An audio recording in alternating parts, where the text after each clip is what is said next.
Hi, and welcome to Best in Tesla.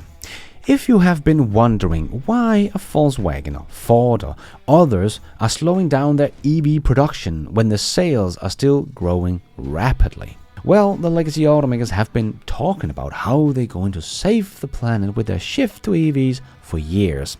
And if we look at GM's earnings report, you should think they made nothing but EVs.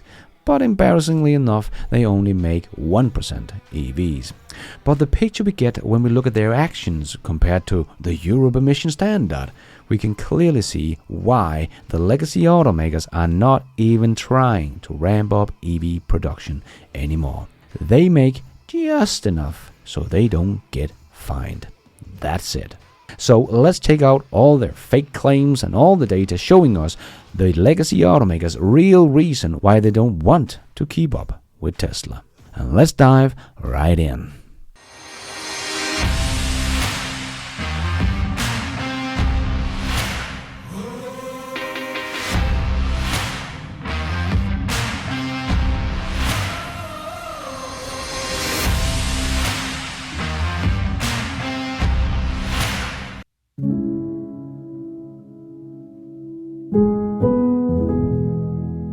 So many of the old legacy automakers are saying they are seeing a slowdown in demand for their EVs.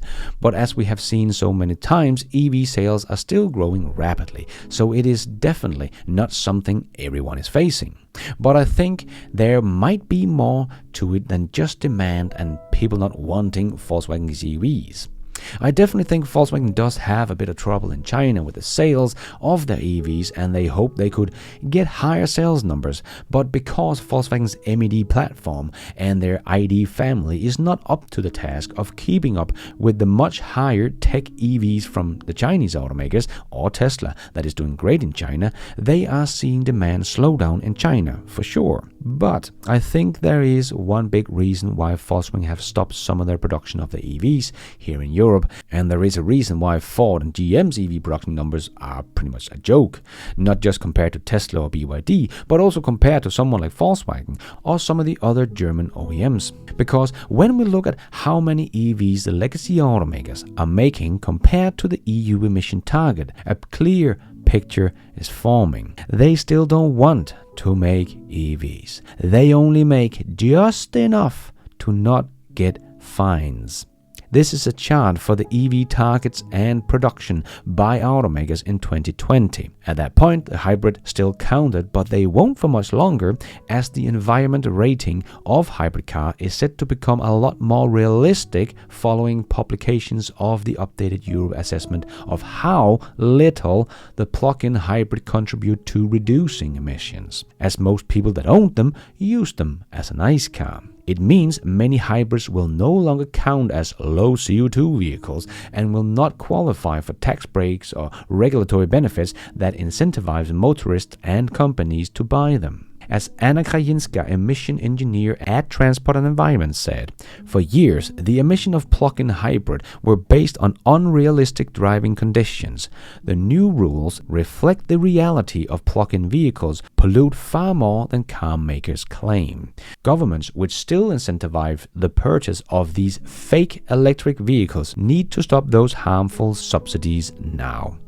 And this will start in less than 2 years. From 2025, the EU will significantly reduce the so-called utility factors, which is the share of electric drive that regulators use to calculate CO2 emission of plug-in hybrids. From 2027, the utility factors of plug-in hybrids will be fully aligned with how they are driven in the real world. So by 2025, plug-in vehicles will no longer be produced in the EU on that fact alone, as the automakers don't get the fake emission score from the hybrids, so they will no longer make sense, as most at this point will buy pure BEVs anyway. But this is just to explain why someone like Toyota and Mazda that hardly make EVs can hit their emission target in 2020. But this will not be the case in 2025, let alone 2027. But when we look at this chart, something stands out because they all make different amount of overall vehicles. But pretty much everyone is just the same amount below their emission targets. That's funny, isn't it? Doesn't matter if you're a giant Toyota together with Mazda that doesn't make any meaningful EVs, or little Volvo that pool together with little Ford Europe in emission targets. They are all just below their emission targets. Only Suzuki failed and got big fines, and Volkswagen also failed because of all the trouble they had with getting production of the ID.3 off the ground, and why Volkswagen pushed unfinished ID.3 on the market out to customers, so they wouldn't get too big of a fine. And yes, Volkswagen did take some of these cars back afterward because they just didn't work properly. Was quite a big deal here in Europe, and Volkswagen sales of the ID.3 have only once after Q4 of 2020 been as high as that, and that was in Q2 of 2022. So it also shows us how unrealistic their sales numbers were, and the amount of sold that was just sitting in dealerships in Germany was about 35%, an unrealistic high number that is usually somewhere between 15 to 20% when you are getting ready to make a new push of a new vehicle. So even though Volkswagen got the sales of all these cars delivered, that they actually only delivered about 65% of to customers, and the rest were just in dealerships. But even though Volkswagen tried to cheat a bit here, they didn't quite make it and ended up with a fine of more than 100 million euros. So all that talk about wanting to make the world a better place and clean up the air was just about getting above the emission target and not get a fine. So the picture is pretty clear here. No matter which one of the legacy automakers we're talking about, they only ramp up the EV production just enough to get under the EU emission targets, and much lower in America, where they don't have these targets.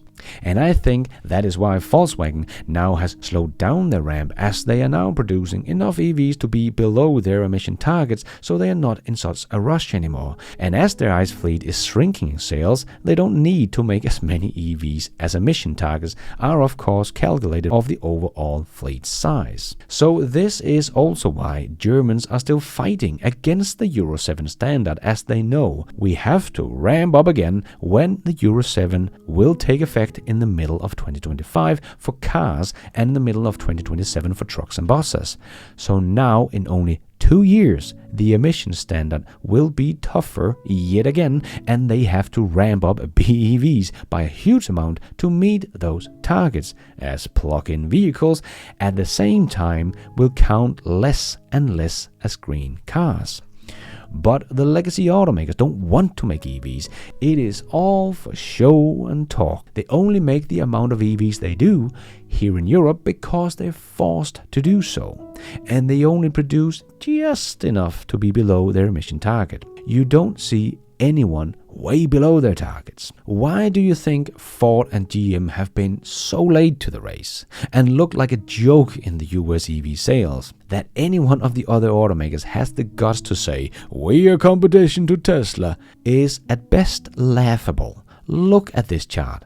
Please point to the one that is close to Tesla's sales. The competition has apparently been coming for years, as we can see in this Business Insider article for 2015, so 8 years ago, showing the Porsche Taycan, a nice EV, but you don't even see them on this list, as they didn't get above 4,000 units sold in the first half of 2023 in the US. Their sales are actually down compared to last year. So there has been no emission standard in the US pushing the automakers. They just don't care about how many they are making. They only want people to think they care, and they are making many EVs and doing this because they want to save the planet. But just look at GM. GM makes the Silverado pickup truck. Great, but cancels the entry-level version for $40,000. And the only one you can get now this year will start at about $108,000. And then they show off the Cadillac Escalade IQ that start at $130,000. And the Celestiq that start at $340,000. These are just showpieces and distraction, not something that will be made in high volumes and matter, but something to distract investors. Look, a new shiny EV. But how is it going with your Hummer EV sales? Look, a shiny new EV. But how is the Cadillac Lyriq production going?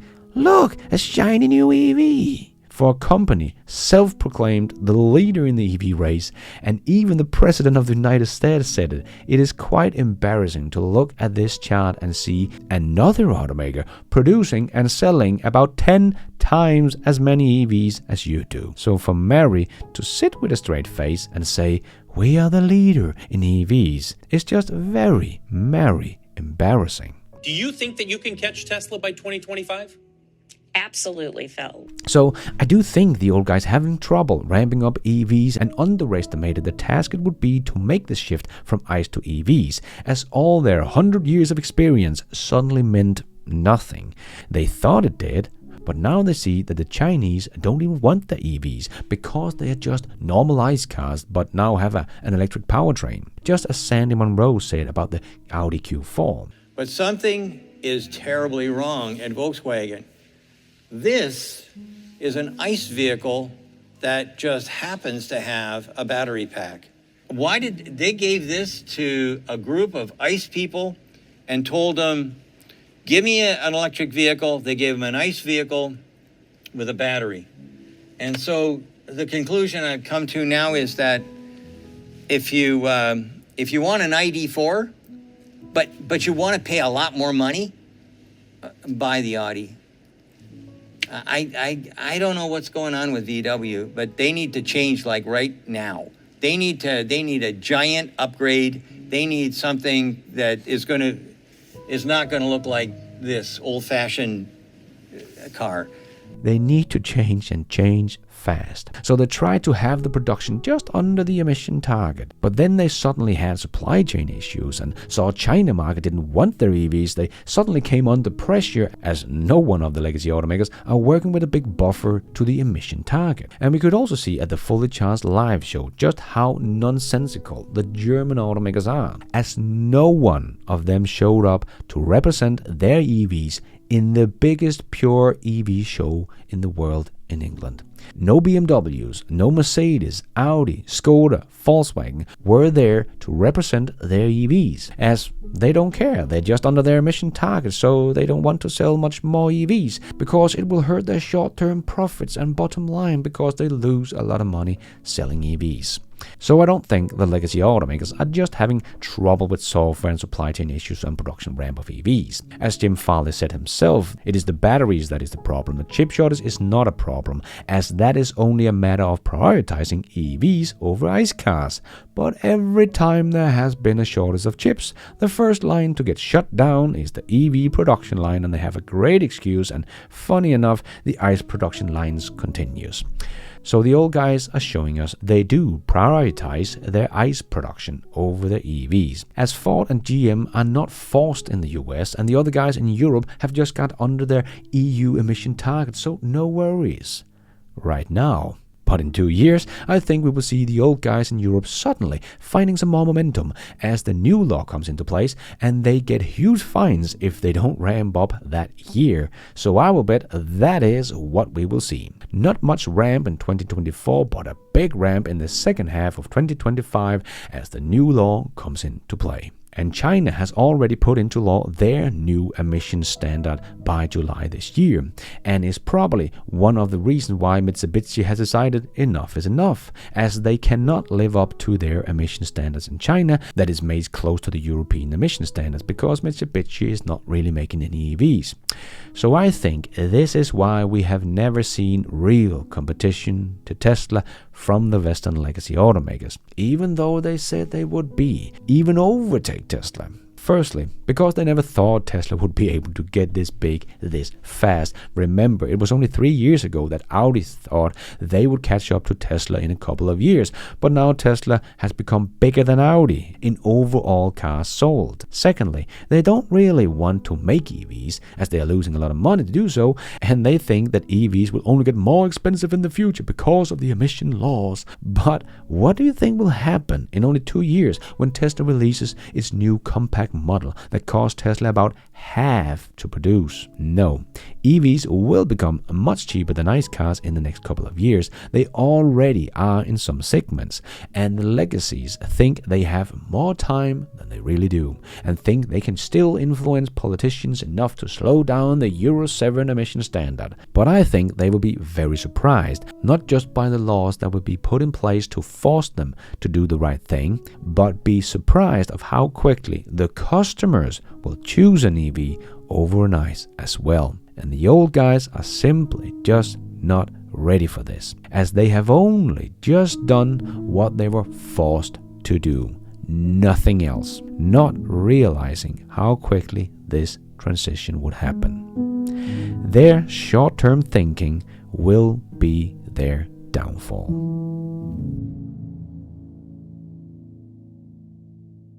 And thank you for watching. And until next time, take care out there and be nice.